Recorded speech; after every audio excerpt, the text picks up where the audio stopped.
Bienvenidos a un nuevo episodio del podcast El Cafecito Latinoamericano. Tu pausa para un cafecito con las últimas noticias de la región. Cuba está literalmente a oscuras. Casi el 60% del país está sin electricidad, con apagones de más de 20 horas y aerolíneas suspendiendo vuelos y hoteles cerrando para ahorrar energía. Pero lo que estamos viendo no es solo una crisis energética, sino el posible punto de quiebre más delicado del régimen cubano en décadas. Porque esta vez no se trata solamente de un bloqueo histórico, ni de la ineficiencia estructural, sino de un cambio geopolítico abrupto que dejó a La Habana sin su principal sostén externo. ¿Qué cambió hoy en Cuba? ¿Cómo se relaciona lo que está pasando hoy con la caída de Nicolás Maduro hace un mes? ¿Estamos ante el principio del fin del modelo cubano tal como lo conocemos? ¿Y qué puede pasar de ahora en más? Somos Clary Y Fede, dos politólogos argentinos interesados y apasionados por la política latinoamericana. Por eso, si te interesa conocer lo que pasa en nuestra región de forma clara y precisa y también mientras ocurren los hechos, te invitamos a suscribirte a nuestro canal de El Cafecito Latinoamericano en YouTube. ahora sí busca tu cafecito que estamos por comenzar. La política es el arte de lo posible. Instaurar un gobierno de emergencia es Lejos donde toda Latinoamérica se ve. Honduras lo del golpe de Estado. Pues gracias, pueblo boliviano. No hay plata. Disolver la Asamblea Nacional. Brasil acima de tudo.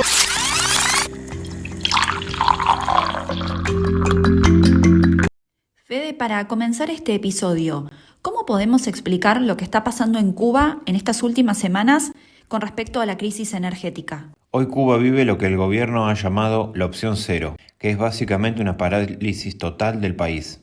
Para que nos demos una idea, en este último mes el transporte nacional se ha reducido a niveles mínimos. Por ejemplo, trenes que pasan una vez cada 8 días.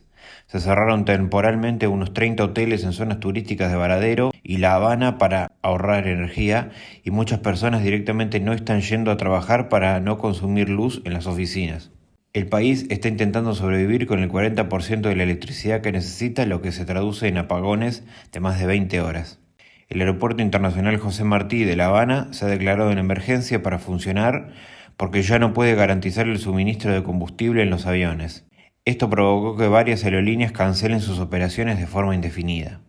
La situación es tan límite que la Unión Eléctrica advirtió que el sábado 14 de febrero, o sea, mientras estamos grabando este capítulo, más del 64% del país está sin luz. Y Clary, ¿cuál es la relación entre lo que pasó en Venezuela el 3 de enero y lo que está pasando hoy en Cuba? La relación es que con la captura de Nicolás Maduro por parte de Washington en enero de este año, Cuba perdió a su principal proveedor de petróleo. El vínculo entre el presidente cubano Díaz-Canel y Nicolás Maduro no era solamente ideológico, sino que también era una simbiosis de supervivencia. ¿Qué queremos decir con esto? Mientras que Cuba enviaba, por ejemplo, maestros, médicos y sobre todo también agentes que ayudaron a Maduro a mantener el control interno, Venezuela, por su lado, mandaba petróleo que mantenía a Cuba con provisión de energía.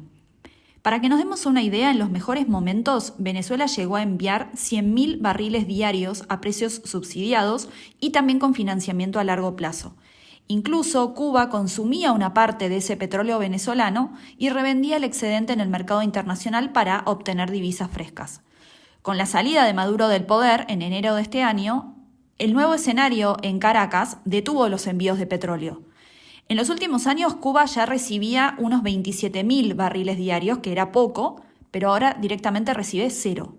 El petróleo venezolano representaba el abastecimiento del 50% de la energía que Cuba necesita, seguido por México, que también enviaba combustible a la isla. O sea, como sabemos, el vínculo entre Maduro y el gobierno cubano es absoluto. Maduro consideraba a Díaz-Canel su principal guía ideológico, mientras que Díaz-Canel veía en Maduro el abastecimiento energético y sobre todo uno de los principales aliados financieros. Ahora, Fede, también se habla mucho en esta situación que está viviendo Cuba, siempre se habla mucho de este bloqueo histórico que sufre el país. Pero, ¿qué hizo Trump en estas últimas semanas que también provocó este colapso específico? Por lo que dijimos antes, para Trump, si caía Maduro, inmediatamente cae Cuba. Por todo esto, además de la incursión militar que destituyó a Maduro, Trump, hace 2 semanas, firmó una orden ejecutiva que impone aranceles y sanciones a cualquier país que suministre petróleo a Cuba, lo que significa un cerco energético total. Trump declaró que Cuba es una amenaza inusual y acusó al régimen de dar refugio a grupos terroristas para justificar este bloqueo de crudo. Básicamente le dijo al mundo: si le vendés petróleo a Cuba, no podés comerciar con Estados Unidos. Esto fue un mensaje específicamente para México, que era el otro país que enviaba crudo a Cuba y dejó de hacerlo para evitar represalias. El análisis que hace Trump es que bajo este esquema Cuba no va a poder sobrevivir y va a tener que negociar una transición y un cambio de régimen antes de fin de año. Clary, en medio de este cerco, han llegado barcos con comida provenientes de México y de Chile. ¿Qué rol están jugando estos países? Sí, tal cual. México en las últimas semanas envió 2 buques de la Armada con 814 toneladas de alimentos, especialmente leche en polvo, arroz, frijoles. Lo interesante es que esta ayuda se canalizó a través de Cáritas, la organización de la Iglesia Católica, porque Washington exigió que no pasara por las manos del gobierno cubano. Por su parte, Chile anunció que va a enviar fondos a través de organismos multilaterales. Lo de Chile es sutilmente distinto porque el canciller chileno aclaró que esto no es un apoyo al régimen con quienes tienen algunas diferencias, sino que es una ayuda directamente para el pueblo cubano en un intento de frenar un drama humanitario que, según la lectura que hacen desde el gobierno chileno, podría terminar en otra crisis migratoria masiva que afecte a toda la región, incluida el Cono Sur. Pero esto no es nuevo. No es la primera vez que Cuba vive apagones o desabastecimiento, y la población ya tiene cifras severas de pobreza extrema. ¿Por qué en este momento Trump lo menciona como los últimos vestigios del régimen? Como si ahora sí fuera a caer. Porque, a diferencia de los años 90, hoy Cuba está sola y vacía. En los últimos años, el 15% de su población, especialmente jóvenes y profesionales, se fueron del país. Además, por ejemplo, en los 90 todavía había una estructura estatal fuerte. Hoy, por el contrario, la infraestructura eléctrica es soviética, con más de 50 años de antigüedad, y es obsoleta por lo que no se consiguen repuestos. Incluso, se estiman que se necesitarían unos 10.000 millones de dólares para sanear todo el sistema eléctrico cubano. Esta debacle, por supuesto, que viene impactando en términos sociales y económicos.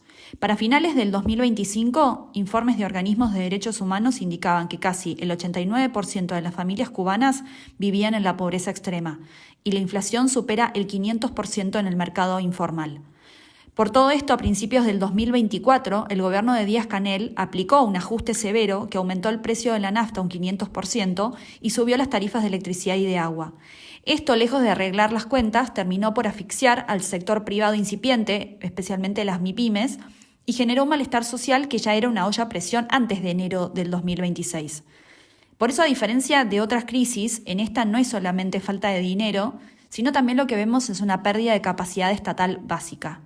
Trump, viendo todo esto, está apostando al cambio de régimen por lo que llamamos por asfixia. Esta vez no parece haber un socio comercial como Venezuela que pueda llegar al rescate. Es como una especie de apuesta a todo o nada por parte de Washington que no deja espacio para una reforma gradual, que es lo que, por ejemplo, algunos países europeos sugerían. Y Fede, para cerrar este capítulo, ¿qué es lo que deberíamos observar en las próximas semanas? Hay que mirar 3 frentes. Primero, si la presión social en las calles genera un nuevo 11J, bajo la oscuridad de los apagones. Segundo, la postura de México, que está tratando de mediar con Trump para que levante el cerco petrolero por razones humanitarias. Y tercero, el destino de los miles de médicos cubanos que están regresando forzosamente de Venezuela, lo que dejará a la isla con más bocas que alimentar y menos divisas que recibir. Exactamente. Bueno, vamos a seguir este tema de cerca mientras suceden todos los hechos. Bueno, esperamos que les haya gustado el capítulo de hoy. Si nos están escuchando en Spotify, recuerden dejarnos sus 5 estrellas. Y también ahora nos pueden seguir en Instagram y en TikTok en @elcafecitolatinoamericano. Y en YouTube, no se olviden de suscribirse si llegaron hasta acá, dejarnos un like, un comentario. Hasta la próxima.